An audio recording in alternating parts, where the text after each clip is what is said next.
اچھا علی بھائی یہ بتائیں، یہ جو 11ویں 12ویں کا کھانا پکایا جاتا ہے اس پہ تو بڑی گرما گرمی ہو گئی تھی، بلکہ اس پہ تو انہوں نے مولانا کوکم نورانی اکاڑوی صاحب نے اسی پہ کہا تھا میرے خیال سے قاسم بھائی، انہوں نے کہا جی جو حلال کے ہیں نا وہ اس کو حلال کہتے ہیں، جو حلال کے نہیں ہیں وہ اس کو حلال نہیں کہتے، اس پہ اتنی گرما گرمی ہوگی۔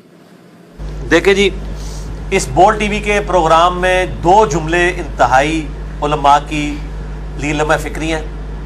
ایک جو اہل حدیث عالم تھے، کیا نام ہے ان کا، خلیل الرحمان جاوید صاحب، خلیل الرحمان جاوید صاحب نے جو بریلویوں کے بارے میں کہا کہ ہندو جو ہیں وہ کھڑا کر کے پوچھتے ہیں اور بیروی لٹا کے پوچھتے ہیں، یہ بالکل غلط جملہ بولا ہے۔ بریلوی پوچھتے نہیں، اگر کچھ جو حلائے اس طرح کے کام کرتے ہیں تو یہ بالکل غلط ہے کہ ایک مکتبہ فکر کو آپ کیٹاگوریکلی اس طریقے سے کہیں۔ قبروں سے مانگنا غلط ہے، قبروں کو پوچھتا ہے یا سجدہ کرنا چند جو حلا کرتے ہیں ان کے علماء یا ان کی کتابیں تو اس کو آن نہیں کرتی ہیں، اور دعوت اسلامی والے میجارٹی ہیں، بتائیں یہ کون سے قبر کو سجدہ کرتے ہیں جا کے، یہ جملہ۔ اور دوسرے جو کوکب نورانی صاحب جن کے لیے بڑا مشہور ہے جی، میرے نبی پاک صلی اللہ علیہ وسلم، لوگ کہتے ہیں بڑے میٹھی میٹھی باتیں کرتے ہیں، پتہ چل گیا کتنے میٹھے ہیں۔ اتنی گندی بات کی ہے کہ کوکب نورانی کی اپنی اولاد یا اس کی بیوی یہ سنے تو وہ اس کو گھر میں نہ داخل ہونے دے، اور اس وقت بے شرم ہے وہ ڈاکٹر عامر لیاقت یزید، میں اس کو حسین تو کہتے ہیں، مولا حسین کا نام بھی نہیں اس کے ساتھ لینا چاہوں گا، کہ اس نے جو ہے نا اس کو ٹوکا بھی نہیں ہے، یہاں اس نے کہا جی خلیل صاحب میرے کہنے میں معافی مانگ دینا، بھائی کوکب نورانی سے کیوں نہیں معافی منگوائی؟ بیسیکلی مسئلہ یہ ہے کہ وہ دیکھتا ہے کہ پبلک ڈائنامکس کیا ہے، دونوں نے چھڑلیں چھوڑی ہیں انتہائی، یعنی آپ سمجھیں کہ غلیظ زبان استعمال کی ہے، دونوں کو اللہ سے بھی توبہ کرنی چاہیے، پبلک سے بھی معافی مانگنی چاہیے۔ خلیل صاحب نے تو پھر بھی تھوڑی بہت ڈھکے چھپے الفاظ میں کہا کہ میں معذرت کرتا ہوں، کوکب نورانی نے نہیں مانگی۔ تو یہ حلالی رامی، میں کوکب نورانی صاحب کو کہوں گا کہ مجھے بتائیں حلالی وہ ہیں جو چشتی رسول اللہ والی کتابیں چھاپ رہے ہیں، حشت بہشت؟ حلالی وہ ہیں جو کشف المحجوب جس میں نبی علیہ السلام کا سکینڈل زید ابن حارثہ کی بیوی کے ساتھ لکھا ہے، 4.5 لاکھ لوگ یوٹیوب پہ صرف ایک چینل پہ وہ میرا کلپ خادم رضوی کو چیلنج آپ لکھیں، میں نے وہ دکھایا ہے۔ یہ لوگ حلالی ہیں جو یہ کتابیں چھاپ رہے ہیں اور ان بزرگوں کا دفاع کر رہے ہیں۔ ہم تو ان سے پوچھتے ہیں، کیونکہ سورہ القلم میں آیا نا بعد ذالک زنیم، یہ سناتے ہیں نا کہ جو گستاخ رسول ہے وہ اس کی اصل میں خطا ہوگی، وہ حرامی ہوگا۔ تو حرامی تو وہ ہیں کہ جنہوں نے گستاخانہ کتابیں چھاپی ہوئی ہیں، تو یہ ان کی ڈاکٹرائن میں ہم ان کو ساری دکھاتے ہیں، یہ ان کو کیوں نہیں حرامی کہتے؟ ان کتابیں چھاپنے والوں کو، کتابیں لکھنے والوں کو اپنے گھر کی خبر لے نا، تو دوگلی پالیسی انہوں نے کیوں بنائی ہوئی ہے؟ اور مفتی احمد جان خان نعیمی صاحب جال حق کے اندر انہوں نے نبی علیہ السلام کو شکاری کے ساتھ تشبیہ دی ہے نور و بشر والے مسئلے کے اندر، ان کو کیوں نہیں کہتے ہیں؟ چلو جی پرانی کتابیں تو میں حوالے دے چکا، کشف المحجوب، حشت بہشت، میں نے اس کے حوالے ویڈیو میں کیمرے میں دکھائے ہیں، آپ لکھیں علامہ خادم حسین رضوی کو اوپن چیلنج، میرا وہ کلپ کھل جائے گا۔ سارے گالی نکال رہے ہیں، جواب کوئی نہیں دے رہے، اور آپ کہہ رہے ہیں وہ کتابیں تبدیل ہو گئی، اچھا جی پھر میں تھوڑا مجدد ہے جنہیں تو دسیا کتابیں ہی تبدیل جے، چھاپنی بند کرو نا، ساڑو نا انہوں اگر تبدیل ہو گئی ہیں۔ یہ مفتی احمد نعیمی صاحب تو ابھی فوت ہوئے ہیں 40-50 سال پہلے، یہ گجرات شہر یہاں سے تقریباً 50 منٹ کی مسافت، یہ کتاب بھی تبدیل ہو گئی ہے، یہ دکھائیں جی، اس کی میں ان کو گستاخی دکھاتا ہوں۔ حلالی اور حرامی کی بات کی ہے نا کوکب نورانی صاحب نے، تو میں ان کو بتاتا ہوں کہ کون لوگ ہیں جو نبی علیہ السلام کی گستاخی کرتے ہیں۔ بعد ذالک زنیم، یہ آیت ان کے اوپر فٹ کریں۔ جال حق قادری پبلیکیشن کی چھپی ہوئی ہے جی، میں کار نہیں بنائی، نور و بشر کی بحث ہے، مسئلہ بشریت پہ اعتراضات، یہ سب میں نے انڈر لائن کیے ہیں۔ صفحہ نمبر آگے پیچھے ضرور ہو سکتا ہے آپ کی پبلیکیشن میں، لیکن یہ جو صفحے میں نے آیات انڈر لائن کیے ہیں، یہ جو میں انگلی سے اشارہ کر رہا ہوں نور و بشر کی بحث والے، اس کے اندر میں مفتی احمد نعیمی صاحب کی صراحتاً نبی علیہ السلام کی شان میں گستاخی، پھر میں پوچھتا ہوں کہ ان کو کیوں نہیں آپ لوگ حرامی کہتے ہیں اپنی ڈاکٹرائن میں؟ ان بزرگ بابوں کو حرامی کیوں نہیں کہتے ہیں؟ باقی سب کو آپ کہتے ہیں۔ اچھا لو سنیں جی، قل انما انا بشر مثلکم پہ اعتراض ہوا نا کہ جی یہ آپ لوگ آیت پیش کرتے ہیں نبی علیہ السلام بشر تھے، ظاہر ہے بشر تو سارے ہی مانتے ہیں، ہماری طرح بشر نہیں، نعوذ باللہ، یہ بھی بعض اوقات اہل حدیث سے بھی غلو ہو جاتا ہے، شان میں ہماری طرح نہیں ہے، ایز اے ہیومن اسپیشیز وہ انسان تھے۔ اس کا جواب دیتے ہوئے کہتے ہیں کہ قرآن میں جو آیت ہے نا کہ نبی تم فرما دو کہ میں تم جیسا بشر ہوں، وہ کہتے ہیں کہ دیکھیں، اور اللہ کی طرف سے خود وغالت کر رہے ہیں، اللہ تعالیٰ فرماتا ہے کہ اللہ کہتا ہے دیکھیں اے محبوب ہم تو آپ کو نہیں کہیں گے کہ آپ بشر ہیں، آپ خود ہی کہہ دیجئے، ہم تو کہیں گے وما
یہ اللہ کے لیے حضرت اقدس مولانا محمد منظور نعمانی رحمۃ اللہ علیہ نے فرمایا کہ میں گیا جب یہ مسئلہ چھڑ گیا تو الفرقان میں 30-35 سال پہلے اس نے مضمون لکھا.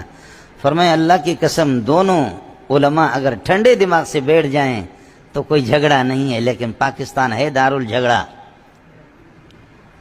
مولانا محمد منظور نعمانی نے فرمایا جھگڑا نہیں ہے لیکن فریقین ضدی ہے. اب آپ دیکھیں نا کہ مجھے تدریس نہیں آتی تو میں نے تو صرف حیات و ممات کا مسئلہ رٹا لگا ہے، یا میں نے تقلید شخصی کا رٹا لگا ہے، میں نے قرات خلف الامام کا. میرے مسئلے 3 ہیں.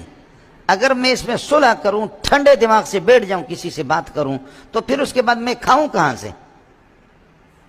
میں تو مناظر اسلام اسی پر تو ہوں نا کہ میں نے 3 مسئلے رٹا لگائے. مجھے تدریس نہیں آتی، میں دنیا کا نالائق آدمی ہوں. آپ کے مناظرین حضرات کا یہی حال ہے، سمجھ رہی میں کہ نہیں؟ آپ کے مناظر حالوں کا یہی ہے مولوی صاحب. وہ اگر تقلید شخصی، قرات خلف الامام، آمین بالجہر، رفع یدین، ان چیزوں کو چھوڑ کر کے اس کو متکلم اسلام کون کہے گا؟ اس کو شیخ الاسلام کون کہے گا؟ وہ کھائے گا کہاں سے؟ وہ تدریس کی تو نحمیر کی صلاحیت بھی ان لوگوں میں نہیں ہے، تو پھر وہ کیا کریں گے؟ میں تھوڑا سا آپ سے اس لیے کہہ رہا ہوں کہ میرا ایمان ہے کہ الحمدللہ یہ مناظرین یہ مسئلہ سمجھے نہیں ہیں. اور آپ سے میں نے کہا چونکہ آپ بھی مختلف اساتذہ سے پڑھتے ہیں، سمجھ رہی میں ہے کہ نہیں، تو میں نے عرض کیا کہ دونوں شکوں میں سے ایک پر ہاتھ رکھو. چارپائی پر جب حل ہوا حیٌ ام میتٌ،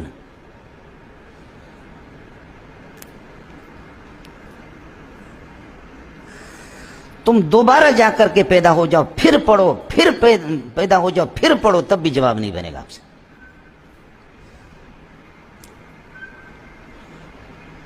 یہ جو قبر میں تو بعد میں تشریف لے کے صلی اللہ علیہ وسلم، سمجھے، لیکن 3 دن جو چارپائی پر ہے اس کا کیا ہے؟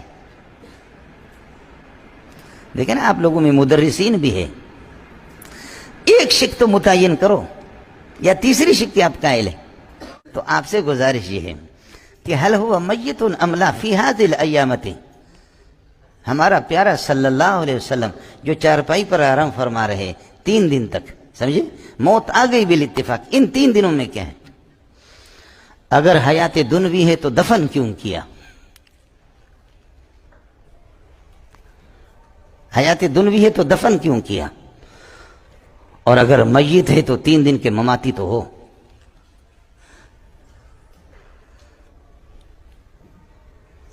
تیسری صورت بتاؤ،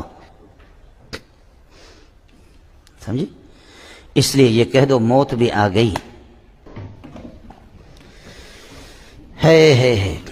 کہتے جب آپ چارپائی پر تھے تو آپ پر اللہ تعالی نے نیند طاری کی تھی، جب نیند ثابت ہوا تو حیات بھی ثابت ہوئے. یہ آپ کے خود ساختہ تحریف ہے. حضرت علی اس موقع پر آیا، فرمایا طبت حیا و میتا. بولو طبت حیا و میتا.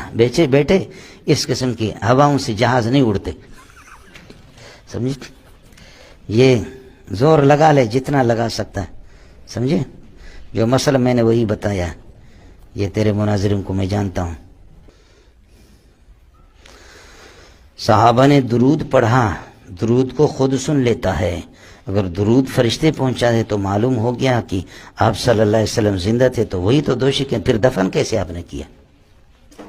بات تو یہ تھی، سمجھے؟ دفن کیسے کیا آپ؟ وَإِذَا الْمَوْءُودَةُ سُئِلَتْ بِأَيِّ ذَنبٍ قُتِلَتْ. سمجھے؟ آپ اجازت دیں گے کہ میں سویا ہوں مجھے دفن کرنے، میرے جنازہ پڑھنے کی اجازت ہے؟ دفن کریں گے آپ مجھے؟ اس لیے زور لگا پتر.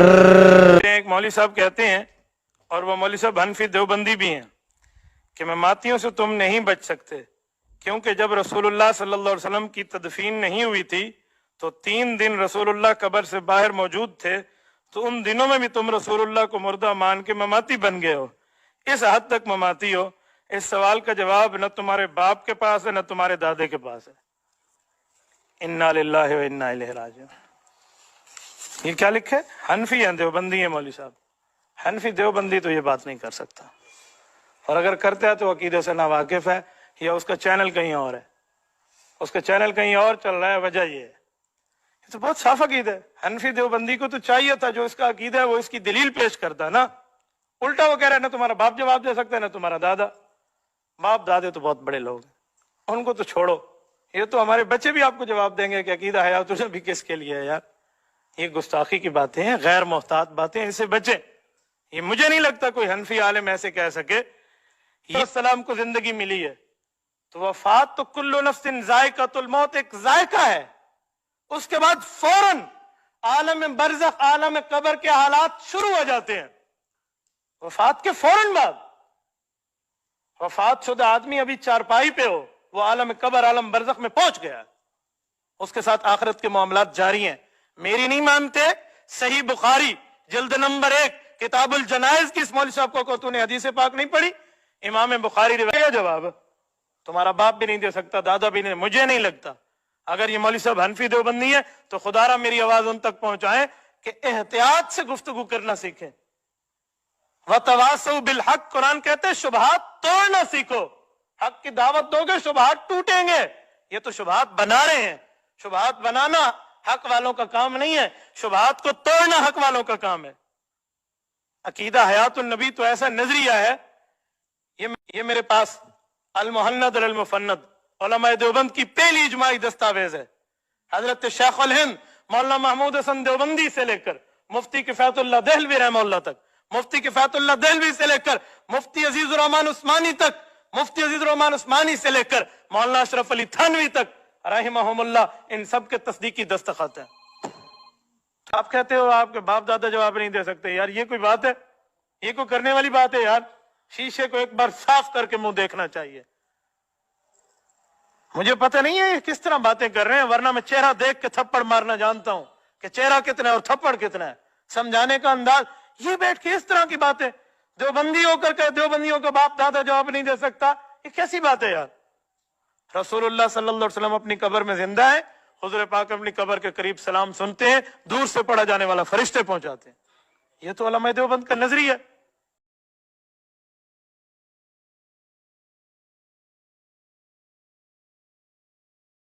اب جانے انجانے میں دیکھو, اگر جان بوجھ کر قضا کی تب تو گناہگار ہے, سخت گناہگار, فاسق ہے, اور توبہ اس پر فرض ہے.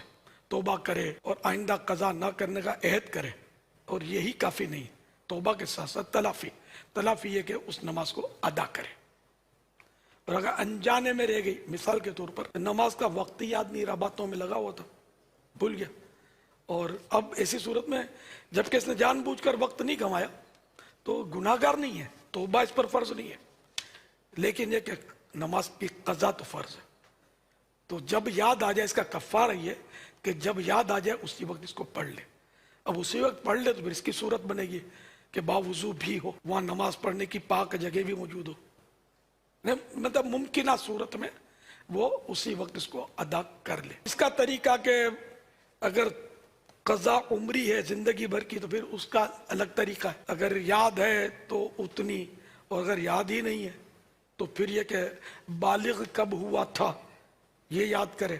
اب یہ بھی یاد نہیں ہے تو پھر لڑکا ہے 12 سال اور 15 سال کی عمر کے درمیان بالغ ہوتا ہے, اور یہ جو اسلامی جو بھی سال کی جو باتیں ہوتی ہیں نا جہاں جہاں, تو وہاں اسلامی سن مانا جائے گا, ہجری سن.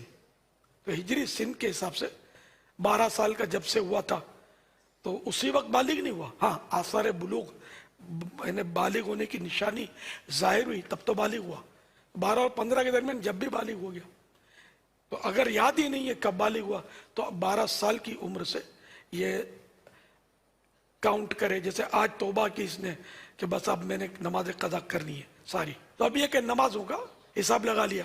اب اس میں تھوڑی سی یوں رعایت مل گئی ہے کہ اس میں تخفیف جس کو کہتے ہیں, جیسے 4 فرض پڑھ رہا ہے, 4 فرض میں اول تو نیت.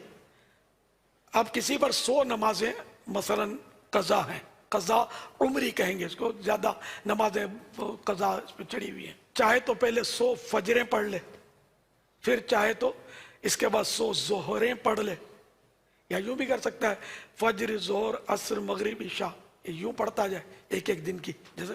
مگر ایک ایک دن کی ایک دن یہ ضروری نہیں ہے, جتنی ہو سکے زیادہ زیادہ کام کاج یہ اس سے فارغ ہوگا جو بھی اس کو وقت ملتا ہے پر نمازیں پڑھے جائے, اور دیگر جو بھی اس کے نفلی کام ہیں اس کو بے شک وہ چھوڑ دے اور یہ کام کرتا رہے. اگر کسی کی سابقہ زندگی کی بہت سی قضا نمازیں باقی ہوں، پھر مثال کے طور پہ جیسے آج کی فجر نکل گئی اور وہ ظہر ادا کرنا چاہتی ہیں، تو کیا یہ آج کی فجر کی قضا پہلے ادا کرنی ہوگی یا ظہر کے بعد بھی پڑھ سکتے ہیں؟ دیکھیے مسئلہ یہ ہوتا ہے کہ ایک لفظ آپ یاد رکھیں، صاحب ترتیب۔ صاحب ترتیب اس شخص کو کہتے ہیں جس کی سابقہ زندگی میں کوئی نماز قضا نہ ہوئی ہو، یا اگر ہوئی تھی تو اس نے ادا کر لی ہو، اسے کہتے ہیں صاحب ترتیب۔ اس کا حکم شرع یہ ہوتا ہے کہ اگر اس کی نماز قضا ہو گئی تو اگلی وقتی نماز سے پہلے اس قضا کو ادا کرنا ہوگا۔ اگر یاد ہے تو، ہاں یاد نہ رہا، پہلے وقتی پڑھ لی پھر بعد میں قضا یاد آئی، وہ ایک الگ مسئلہ ہے۔ لیکن اگر یاد ہے اور اس نے جان بوجھ کے پہلے وقتی پڑھ لی پھر قضا، تو یہ وقتی نہیں ہوگی، دوبارہ پہلے قضا پڑھے پھر وقتی پڑھے۔ تو چونکہ اب جیسے بہن نے کویسچن کیا تھا کہ سابقہ زندگی کی بہت سی قضا نمازیں باقی ہیں، تو اس سے معلوم ہوا کہ ترتیب ساقط ہے، یعنی ترتیب اب ان پہ لازم نہیں ہے۔ اس لیے یہ آج کی بھی موجودہ جو فجر ہے جو قضا ہو گئی خدا نخواستہ، یہ چاہے ظہر سے پہلے پڑھیں چاہے ظہر کے بعد، اس کے لیے شریعت کی طرف سے کوئی سختی نہیں ہوگی۔ قضا نمازوں کا یہ ہے کہ آپ کو جس دن بھی احساس ہو گیا کہ میں نے اتنے برس نماز نہیں ادا کی ہے، تو مجھے اب ہر نماز کے ساتھ یا کوئی وقت مقرر کر کے روزانہ اپنی قضا فرض رکعتیں اور واجب رکعتیں روزانہ ادا کرنی ہے۔ اور ان میں آسانی یہ کر دی گئی ہے کہ 4 رکعت والی نماز میں تیسری اور چوتھی رکعت میں سورہ فاتحہ کی جگہ 3 مرتبہ سبحان اللہ کہہ لیں، اور رکوع اور سجدے کی تسبیح ایک مرتبہ پڑھ لیں، آپ کے لیے آسان ہو جائے۔ تو فرض اور واجب رکعتوں کی قضا، اگر آپ کے روز کے نفل آ رہے ہیں، نفل چھوڑ دیجئے، ان کی جگہ بھی قضا نمازیں پڑھیے۔ اور ہر قضا نماز کی نیت یہ ہوگی کہ میری پہلی فجر جو قضا، پھر ظہر میں اسی طرح میری پہلی ظہر جو قضا، اس طرح کر کے وہ روز ادا کریں، اور وہ ضروری ہیں، کرنا چاہیے۔ اللہ ہم سب کو توفیق دے۔ جو نمازیں بلا عذر چھوڑ دی جائیں ان کی قضا کرنا واجب ہے۔ آج کل یہ بھی ایک مسئلہ بہت چل رہا ہے قضاء عمری کا۔ بعض لوگ یہ کہنے لگے ہیں کہ اگر آپ کے ذمے بہت ساری نمازیں رہ جائیں تو پھر ان کی قضا نہیں ہے۔ یہ بات بالکل غلط ہے، اور کمال کی بات یہ ہے کہ جو لوگ یہ دعویٰ کر رہے ہیں وہ دلیل مانگتے ہیں ہم سے، یعنی علماء سے دلیل مانگتے ہیں کہ قضاء عمری کے ثبوت پر کوئی حدیث بتاؤ۔ تو یہ بات خوب سمجھ لینی چاہیے کہ رسول اللہ صلی اللہ علیہ وسلم نے ارشاد فرمایا، البینۃ علی المدعی والیمین علی من انکر۔ جو شخص دعویٰ کرتا ہے دلیل اس کے ذمے ہے۔ تو ویسے بھی کامن سینس کی بات ہے کہ جو دعویٰ کرتا ہے دلیل اس کے ذمے ہے۔ ہمارے پاس قرآن و سنت میں جو مثالیں ملتی ہیں رمضان کے روزے کے بارے میں یا فرض نماز کے بارے میں، تو سیرت نبوی سے بھی اور قرآن سے بھی ہمیں یہ پتہ چلتا ہے کہ قرآن نے بھی کہا کہ اگر رمضان کے روزے چھوٹ جائیں فعدۃ من ایام اخر، تو بعد میں اس کی قضا کرو۔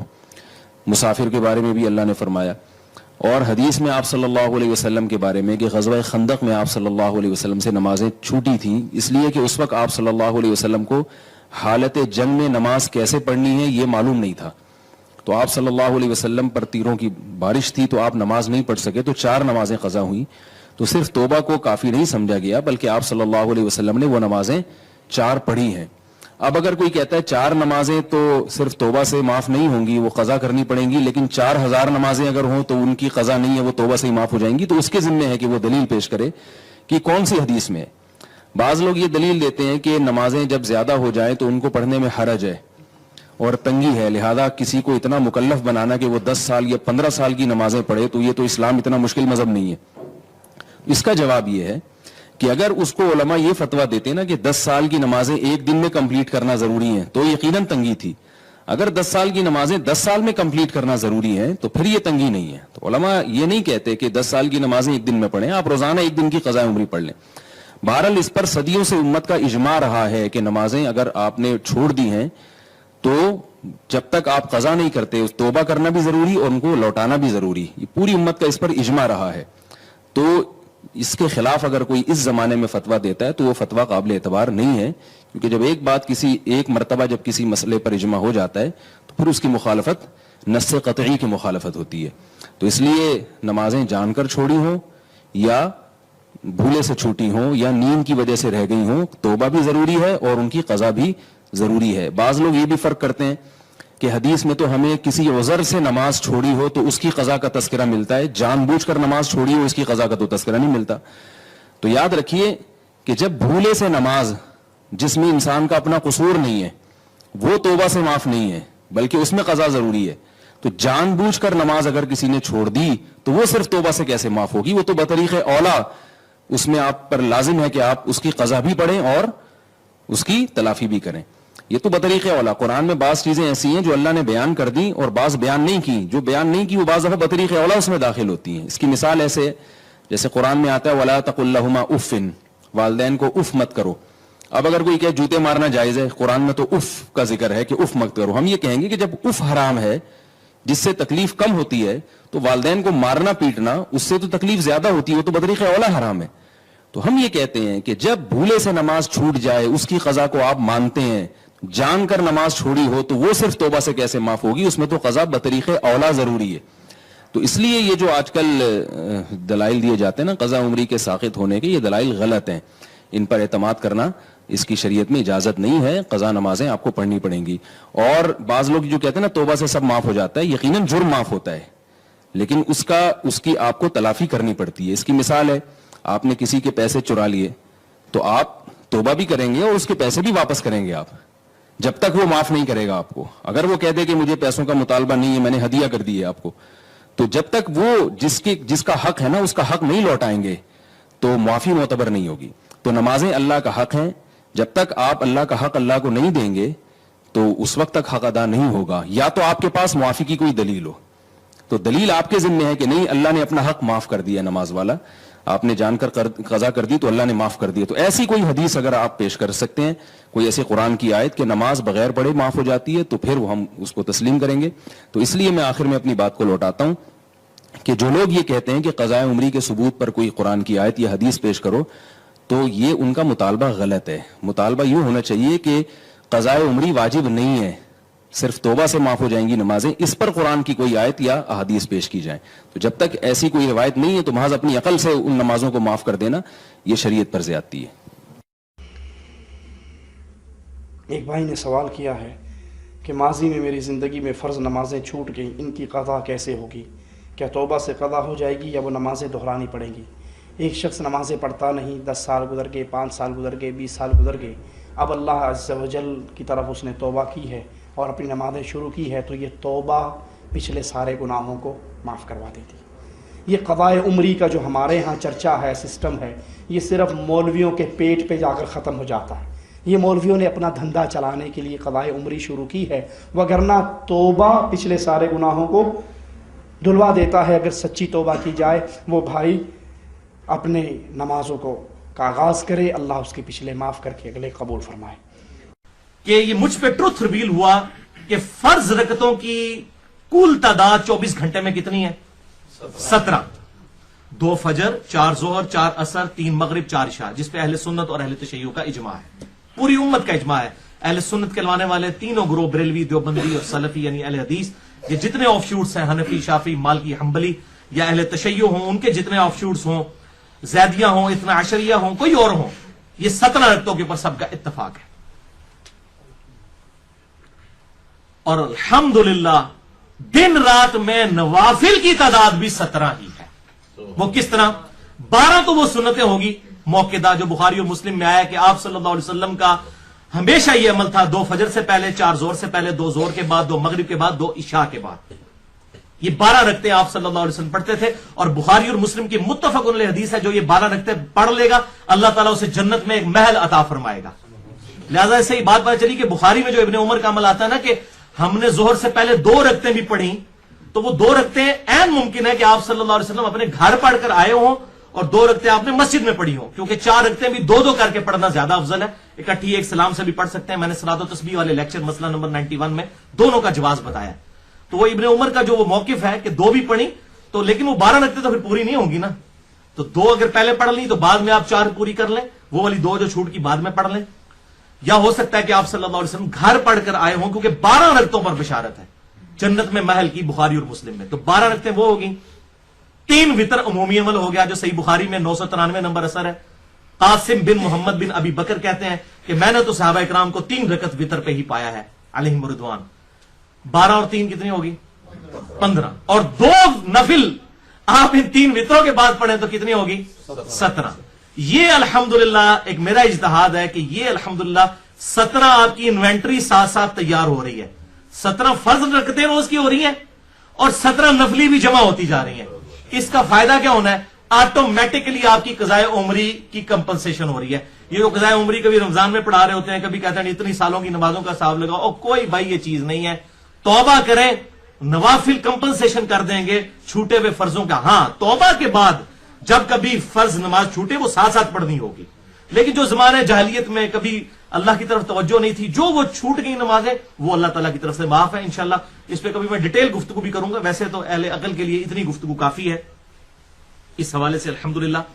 تو وہ حدیث اب سن لیجئے, یہ جو انوینٹری سٹوریج تیار ہو رہی ہے 17 نوافل کی, وہ سنن ابی داؤد میں 864 سے 866 تک, مشکات میں 1330 نمبر ہے کہ آپ صلی اللہ علیہ وسلم نے ارشاد فرمایا قیامت والے دن سب سے پہلے نماز کے بارے میں سوال ہوگا.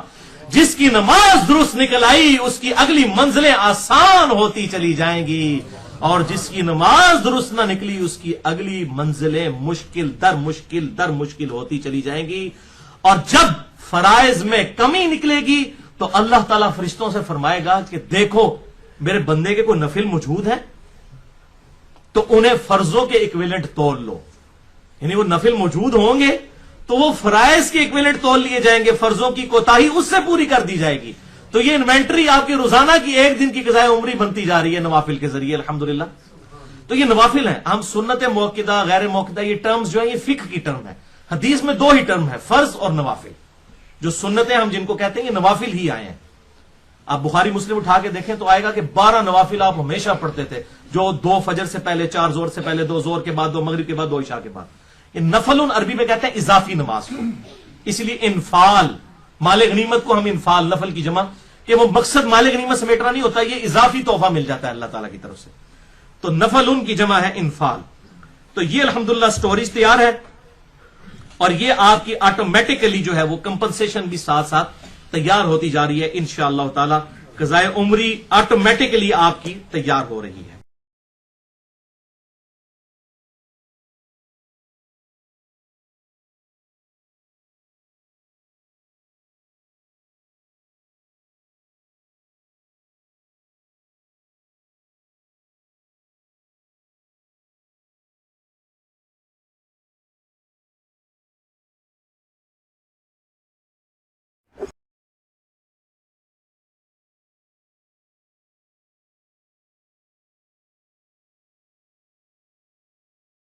علی بھائی, اسی رمضان 1440 ہجری میں جیو نیوز کی ایک ٹرانسمیشن کے دوران زاہد چیپا بھائی نے اپنی اینڈرائڈ ایپ کا تفصیلی انٹروڈکشن کروایا, جسے دیکھ کر انتہائی خوشی ہوئی کہ اللہ تعالیٰ اپنے دین کا کام کسی غیر عالم سے بھی لے سکتا ہے الحمدللہ. لیکن اسی پروگرام میں ایک بریلوی عالم دین کے ایک جملے نے بہت رنجیدہ کر دیا کہ قرآن حکیم کو استاد کے بغیر سمجھنا ہی ناممکن ہے. ماشاءاللہ ماشاءاللہ. تو یہ تو آپ نے دیکھا کہ یہ ایپ کتنی محنت سے بنائی گئی ہے اور اس کے کیا کیا فائدے ہیں.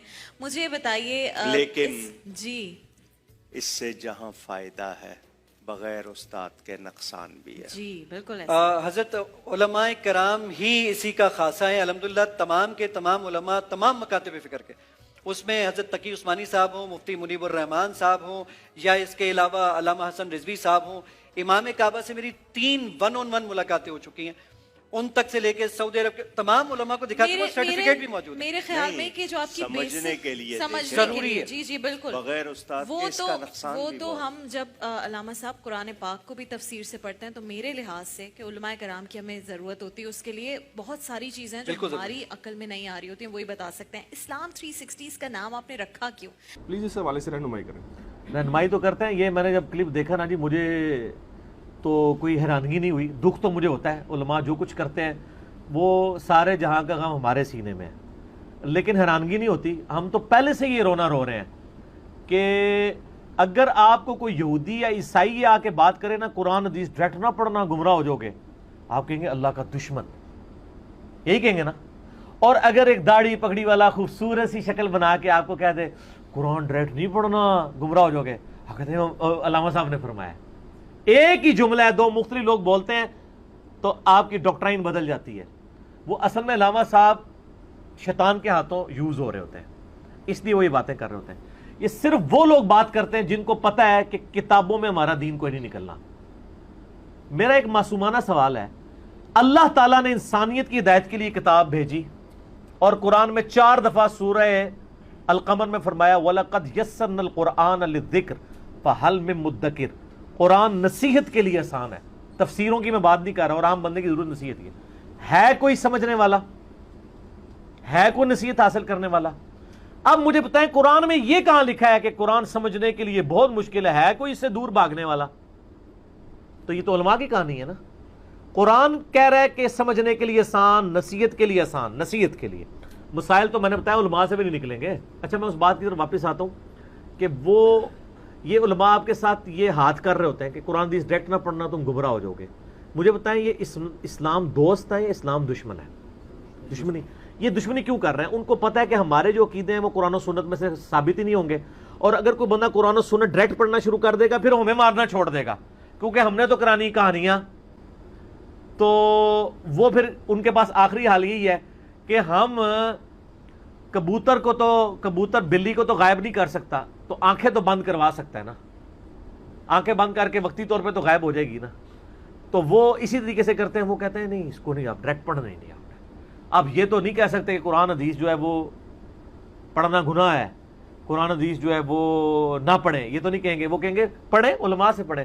ان کو پوچھے آپ کو پوری زندگی ہوئی توفیق ہوئی کبھی پڑھنے کی یا پڑھانے کی؟ بڑے عالم سے پوچھے کہ وہ بھی یہ کہتا نظر آئے گا.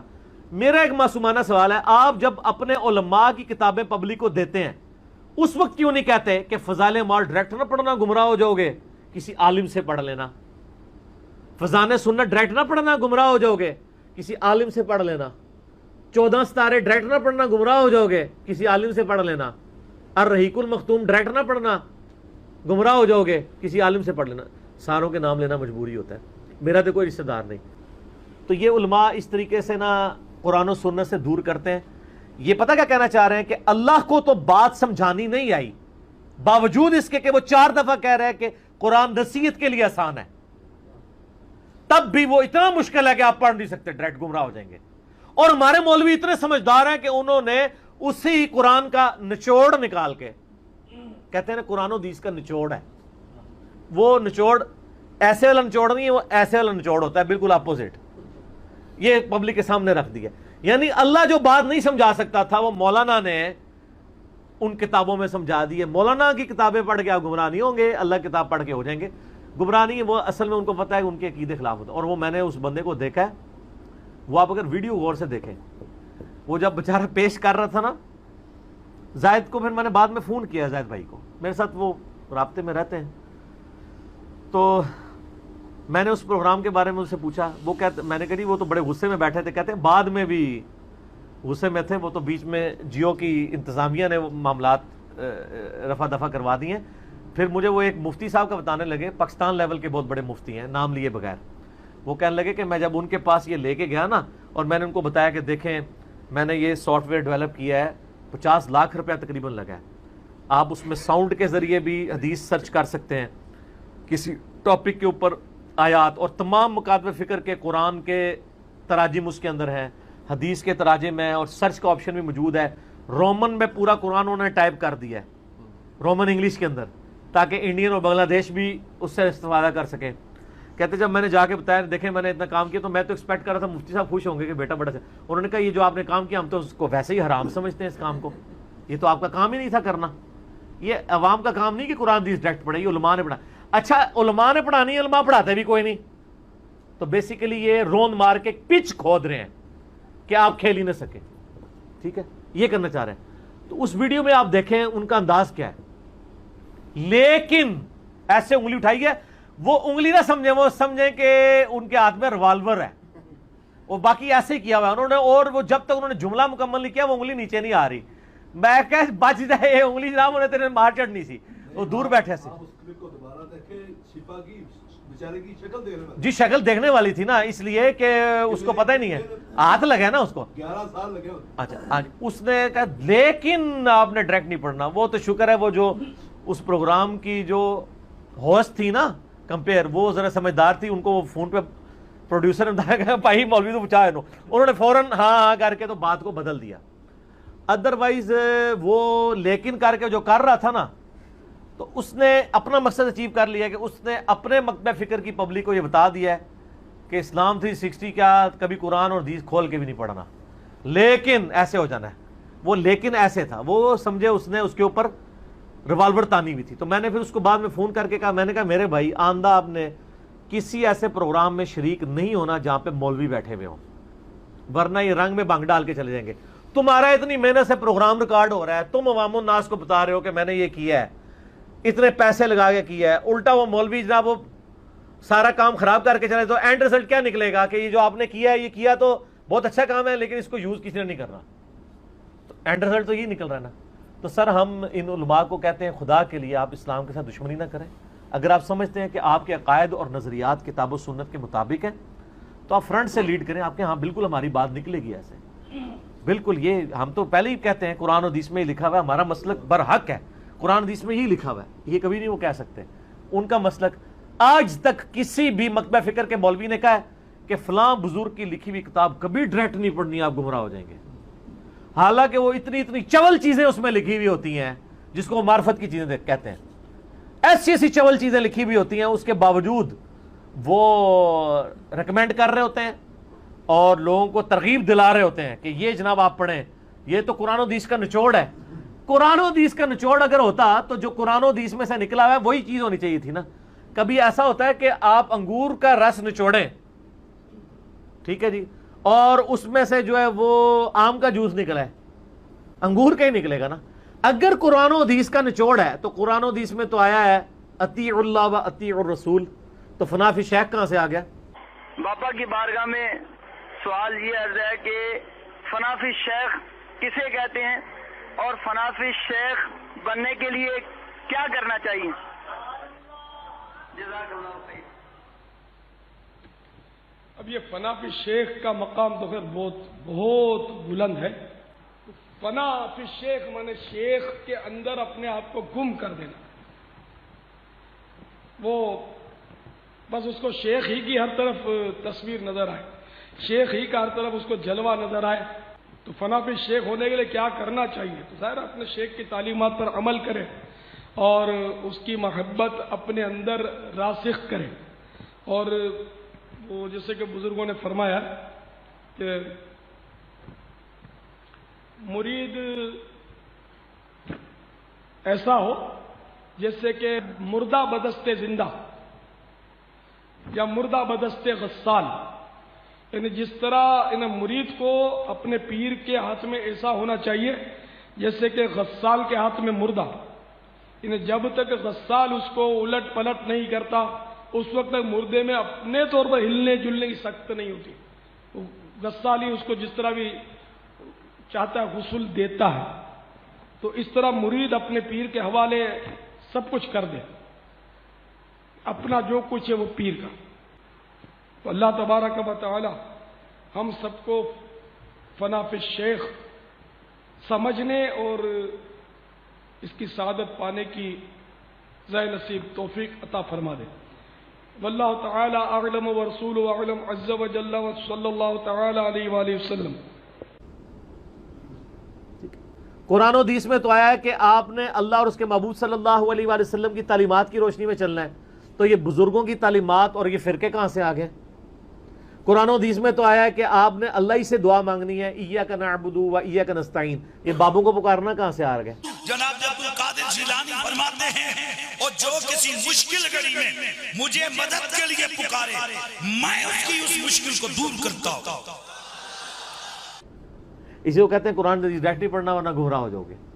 تو یہ لوگ، میں بدگمانی تو نہیں کرتا کہ یہ منافق ہے، یہ شیطان کے ہاتھوں یوز ہو رہے ہیں. اور بعض اوقات انسان شیطان کے ہاتھوں یوز ہوتا ہے اور اسے خود بھی اندازہ نہیں ہوتا کہ میں مس یوز ہو رہا ہوں اور وہ مس یوز ہو جاتا ہے. لیکن جو پیچھے چلنے والے ہیں ان کو بھی تھوڑی اپنی عقل استعمال کرنی چاہیے کہ آپ کے ساتھ یہ کیا کھلواڑ کر رہے ہیں. تو ہم ٹوٹلی ایسے علماء کے نظریات کو ریجیکٹ کرتے ہیں جو یہ کہتے ہیں.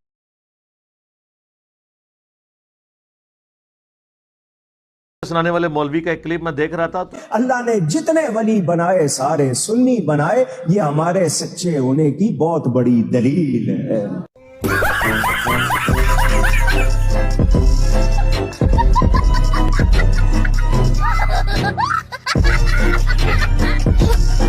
شرق و غرب جنوب و شمال میں جتنے دیکھو گے ولی سارے اہل سنت و جماعت نظر آئیں گے. یہ آپ نے خود کہانیاں بنائی ہوئی ہیں.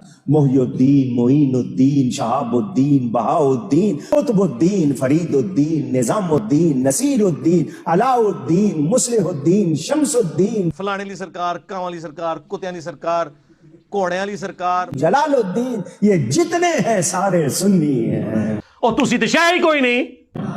سارے اونچی گئیے سنی ہیں.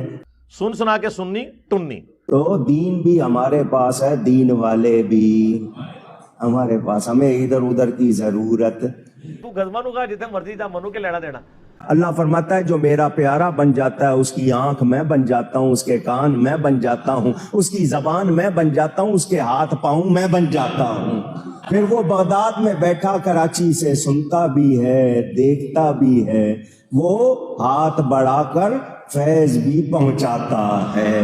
واہ واہ واہ، کڈی وڈی کہانی. تو اللہ اس کے لیے فاصلے ختم کر دیتا ہے، پھر وہ بغداد میں بیٹھے بیٹھے ڈوبتے جہاز کو پار لگاتا ہے. یار آپ لوگ ہنس رہے ہیں، آپ جاہل لوگ علماء کے اوپر ہنس رہے ہیں. آپ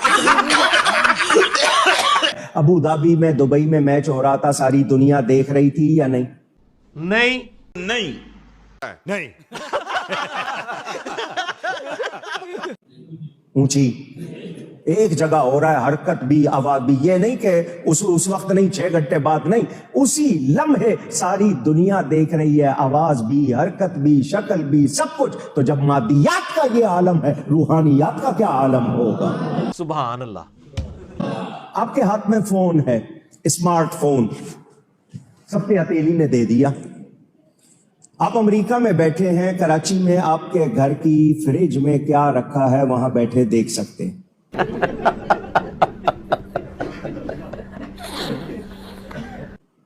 یہ سائنس، کس کمرے میں کون آ رہا ہے جا رہا ہے، آواز کیا ہے، آپ ہزاروں میل بیٹھ کے دیکھ بھی سکتے ہیں، سن بھی. اونچی سائنس، انسان کی بنائی ہوئی چیز، اس کا کمال مان رہے ہو تو رب اپنے ولی کو دکھا نہیں سکتا، سنا نہیں سکتا. لائی لاگو ہے. میں آپ کو کراچی میں بھی کسی کے گھر میں جانا ہوتا ہے، آپ کہتے ہیں لوکیشن بھیج دو، وہ لوکیشن نقشہ جناب اس کی آواز کھول لیں، وہ آپ کو پورا بتاتا ہے، اس سڑک پہ جائیں، یوں کریں، وہاں کریں. وہ انسان کا بنایا ہوا ایک سسٹم ہے، اس میں ساری دنیا کو انہوں نے گھیر لیا، ہر ملک کی ہر گلی ہر مکان کا اس میں ذکر آ گیا. یہ انسان کے بنائے ہوئے آلے کا کمال ہے. تو جس کو اللہ نے ولی بنایا ہے، کتنی بڑی انجینئرنگ کرنے کی کوشش کی ہے. لیکن سر تسی انجینئر تے ہے نہیں ہو، تسی انجینئرنگ کر ہی نہیں سکتے. تواڈے نال انجینئرنگ ہوئے گی. اس کے بارے میں کیا کہو گے؟ اس کو نہیں پتا کہ مجھے کون پکار رہا ہے؟ معاذ اللہ ثم معاذ اللہ. کہاں سے پکار رہا ہے؟ تو یہ میں اس لیے آپ کو کہہ رہا ہوں کہ یہ مادیات کو مان لیتے ہیں، روحانیات کو نہیں. کھیت مٹی. سیدنا غوث اعظم فرماتے ہیں نظر تو الہ بلاد اللہ جمعا کخردلۃ علی حکم اتصالی. میں اللہ کے سارے ملکوں کو اس طرح دیکھ رہا ہوں جیسے ہاتھ کی ہتھیلی کو. صحیح کہہ رہے ہیں. نہیں، ہاتھ کی ہتھیلی پہ جیسے رائی کا دانہ رکھا ہو اس کو دیکھتا ہوں میں، ساری دنیا اس طرح دیکھ رہا ہوں. کوڑ مار جائے ذرا یعنی آمدی. دیکھیں انجانے میں یہ لوگ کس طرح انبیاء کی بھی اور اللہ کی بھی توہین کر جاتے ہیں.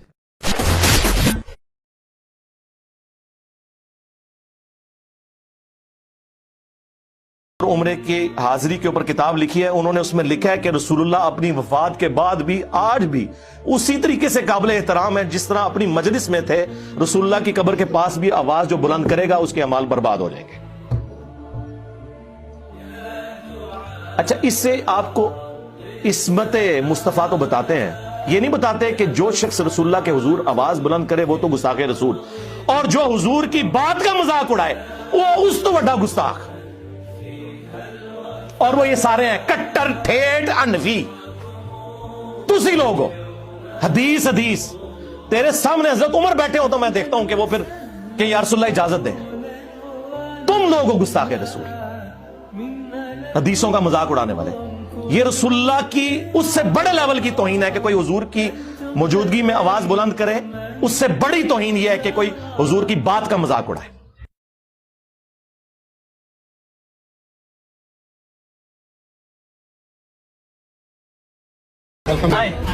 سیکورٹی پوائنٹ آف ویو سے دروازہ بند رہتا ہے. یہ آئس ڈپو ہے سارا جہاں پہ برف بنتی ہے اور بڑا شور شرابہ ہوتا ہے یہاں پر. اسی کے اندر ان آئس ڈپو والوں نے ان کو ایک کمرہ دیا ہوا ہے جہاں پر بیچارے انہوں نے اپنا سب کچھ کرتے ہیں. کام آئیے. السلام علیکم. وعلیکم السلام ورحمۃ اللہ. میں لوگوں کو دکھانے لایا ہوں آپ کا سینٹر. لوگ دیکھتے ہیں یوٹیوب پہ اتنا پوری دنیا میں آپ کو سنتے ہیں. بہت عالیشان بلڈنگ ہوگی, بڑی بڑی گاڑیاں کھڑی ہوگی گیٹ پہ, 2 موٹر سائیکل دیکھی اتنا اوپر چل رہے ہیں سانسی وابل تک. تو کیا کہیں گے قبلہ اتنی سی جگہ پہ اور اتنا بڑا کام کر رہے ہیں, لوگوں کو ملا رہے ہیں, ایک دوسرے سے قریب لا رہے ہیں. اس میں تو جی اللہ تعالیٰ کا شکر ادا کرنا چاہیے, اور اللہ تعالیٰ اپنے نبی کو صلی اللہ علیہ وآلہ وسلم ہر دور میں ایسے سپاہی دیتا ہے کہ جو اپنے پیغمبر صلی اللہ علیہ وآلہ وسلم کی دعوت کو ان کی امت تک پہنچاتے ہیں. بہرحال اس ماڈرن دور کے اندر ہمارے پاس سب سے بڑا ایڈوانٹیج جو ہے نا یہ سوشل میڈیا, خصوصاً یوٹیوب, یہ ایک ذریعہ ہے کہ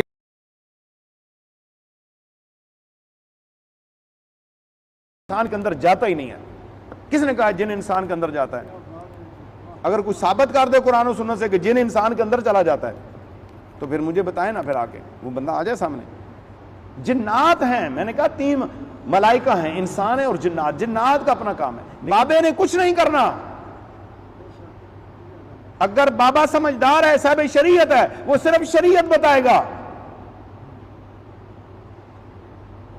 پھر آگے باقاعدہ پیسوں پہ بندے رکھے ہیں جو بابے کی کرامتیں بتاتے ہیں, جھوٹی کرامتیں بیان کرتے ہیں, جو وہ اہل سنت کو بدنما داغ ہے.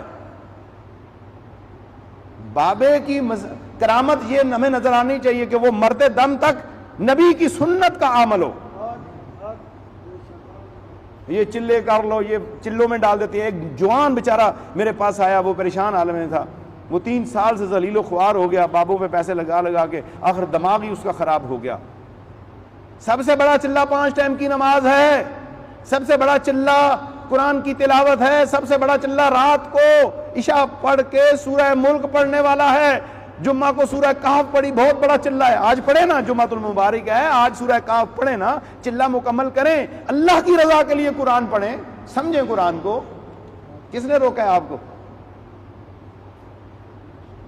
پھر بابوں نے ایک نئی جو ہے نا ٹرم استعمال کر لیا, اجازت لو بابے سے سورہ پڑھنے کا.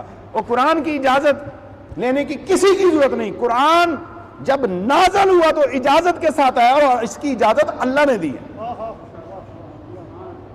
اس کی اجازت اللہ نے دی ہے قرآن پڑھنے کی. پڑھو قرآن کو, پوچھو نا علماء سے, جا کے علم والوں سے پوچھو تو صحیح. قرآن کو بھی پوچھنا ہے بابے سے, جو تعلیم ہی قرآن کی دینا چاہتا ہے. بابا تو تعلیم قرآن کی دے نا, شریعت کی دے. میں نے پہلے بتایا, بابا ایک ہادی سمجھے, بابے کو رہنما سمجھے, صاحب شریعت سمجھے. اگر بابا شریعت پہ ہے تو اس کا کام ہے شریعت کی دعوت دے, قرآن اور سنت کی دعوت دے, نہ کہ وہ خود الہ بن جائے, نہ کہ وہ خود حاجت روا اور مشکل کشا بن جائے. نہیں, مشکل کشا اگر ہے تو وہ میرا اللہ ہے, حاجت روا ہے تو میرا اللہ ہے, اور شفا دینے والا اگر ہے تو وہ میرا اللہ ہے. میرے نبیوں نے بھی بیماری کی حالت میں دعائیں مانگی ہیں. جناب ایوب علیہ السلام کو دیکھیں, انہوں نے پڑھا ہے انی مسانی الضر وانت ارحم الراحمین.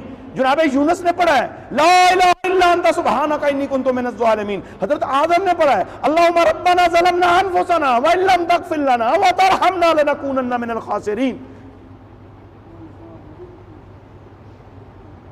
اور نبیوں کے واقعات میں قرآن سے آپ کو بیان کروں تو پھر ہم اللہ کو پکارو, وہ ہماری شارع حیات سے بھی قریب ہے. اللہ کا ذکر کثرت سے کرو, اور اپنے آپ کو ان لوگوں سے بچاؤ, شریعت کی راہ پہ چلو.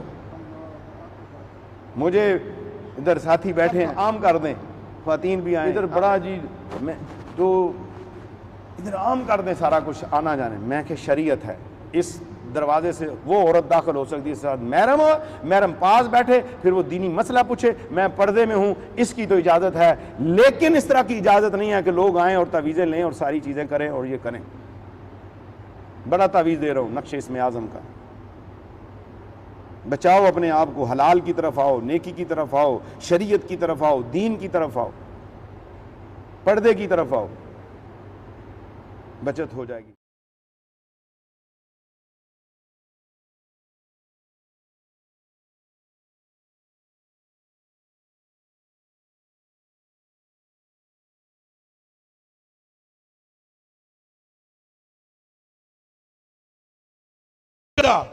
کون اچا بولو. حضور دے گدے نو بھی علم نصیب ہے تے حضور دا گدا جڑا سی نا اونوں سرکار بھیج دے سن مدینے شریف. جا اوئے جا فلانے نو بلا کے لیا، جا فلانے نو اچا بولو. جی موبائل نہیں تھے تو سرکار فرماتے تھے کھوتے نو اپنے نو جا فلانے نو بلا کے لیا. کدے کوئی فتویٰ نہ ٹھوک مارے دے گل کرو پیارے آفریدی. اب مولوی کے پاس بھی اتنا علم نہیں ہے جتنا مصطفیٰ کے گدے کے پاس ہے. کوئی بات سمجھ آ رہی ہے کہ نہیں؟ تو حضور فرماتے تھے جا جا کے بلا کے. تو پتہ ہے کیا کرتا ہے؟ ادھر میری طرف دیکھو، دیکھو سارے تکو تکو لک ایٹ می، ادھر میرے حل تکو. وہ جاندہ نا جی جا کے نا ہوں اس بندے دے کر جانا ہے انہیں جنہوں حضور نے فرمایا بلا کے لیا. گدے نے جا کے جانا ہے تو پہلے مارنا ہے سر. اچھا آواز نہیں کڈنی کہ اس آواز سے راحت مصطفیٰ میں خلل نہ ہو. واہ واہ واہ بھائی، سبحان اللہ سبحان اللہ بھائی، سبحان اللہ. مرشد جہاں ابو بکر اور علی اونچا نہیں بولتے وہاں گدا کیسے بول سکتا تھا؟ کچھ سمجھ بھی آئی ہے کہ کوئی نہیں؟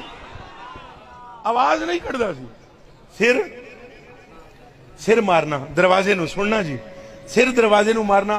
اگوں بندہ نکل آیا غیر مطلوبہ، جنہوں حضور نے نہیں بلایا. ہاں غیر مطلوبہ سمجھے ہو؟ اے جدوں فون ملاندے ہو نا ہیلو، تو کدی کدی اگوں جواب آمدا ہے آپ کا مطلوبہ نمبر میسر نہیں. ہوں سمجھے ہو مطلوبہ؟ سمجھ گئے ہو؟ تو یہ غیر مطلوبہ حضور نے بلایا مثال کے طور پر حضرت زید کو. نکل آیا ان کا بھائی. تو گدے نے پتہ ہے کیا کرنا ہے؟ ادھر تکو مینوں نا. انہیں پہلے ٹکر مارنی سر نہ، اگوں بندے آنا ہے. اگر غیر مطلوبہ ہے تو گدے نے ایسے کرنا ہے. تانوں نہیں. بندہ دوجا آمنا وہ بھی غیر مطلوب ہے. اب تیجا آیا بندہ مطلوبہ، تو گدے نے پتہ کیا کرنا ہے؟ وہ دے کپڑے نو منہ لال پکڑنا ہے، اللہ اکبر، اور پکڑ کے چلنا ہے تینوں مصطفیٰ نے بلایا. نعرہ رسالت. ساڈا نبی حاضر ناظر، ساڈا نبی، ساڈا نبی، ساڈا نبی، ساڈا نبی، تو اب ساڈا نبی.